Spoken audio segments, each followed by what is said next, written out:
Tout simplement parce que à Paris, le 20 mai, un chanteur israélien génocidaire qui s'appelle Eyal Golan est invité à chanter. Ce même chanteur qui a déclaré qu'il fallait exterminer la population de Gaza et qu'il ne fallait pas laisser âme qui vive, ce sont ses mots. Cet homme qui met des dédicaces sur les bombes qui sont larguées sur Gaza, cet homme, Eyal Golan, qui est un ami d'Itamar Ben-Gvir, colon, terroriste, fasciste assumé, cet homme va venir chanter à Paris.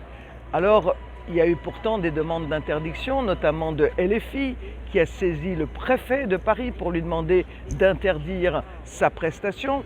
Et on espère que Mme Rachida Dati, qui s'est dit elle-même, après Macron, scandalisée par ce que personne n'ose dans le gouvernement appeler un génocide, mais qui est bien un génocide à Gaza, va faire quelque chose. Ce n'est pas possible qu'elle laisse un chanteur génocidaire israélien, lui-même contesté en Israël, dont certains concerts ont été annulés pas plus tard qu'à Eilat lors du festival des femmes, parce qu'il est accusé en plus d'être un prédateur sexuel.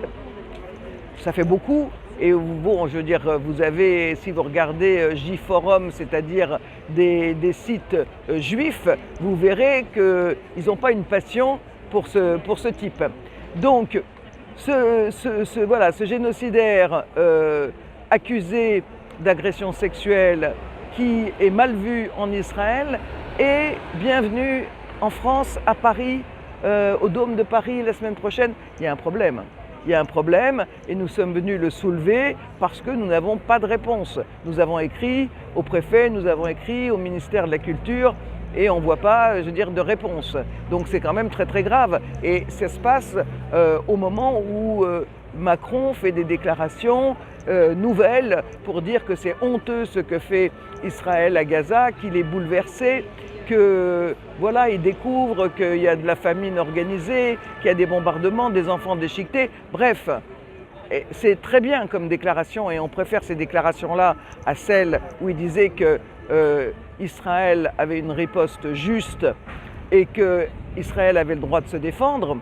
Mais il a ajouté que seuls les États-Unis avaient les moyens de peser sur les décisions d'Israël. C'est un peu facile parce que l'Europe est le premier partenaire commercial d'Israël, ce n'est pas les États-Unis, et que la France, elle a des choses simples à faire tout de suite, commencer par supprimer ou au moins suspendre les privilèges accordés sur le plan commercial à Israël et notamment ne pas laisser rentrer les produits des colonies israéliennes illégales en France comme dans du beurre. Là, il n'y a aucun contrôle aux frontières et tous ces produits sont en plus dispensés de taxes. Et je ne parle là que d'une petite sanction, de rien du tout, mais que Macron n'a pas l'air d'être prêt à prendre. Alors il nous parle de reconnaissance éventuelle en juin, une fois que tout le monde sera mort, d'un État palestinien.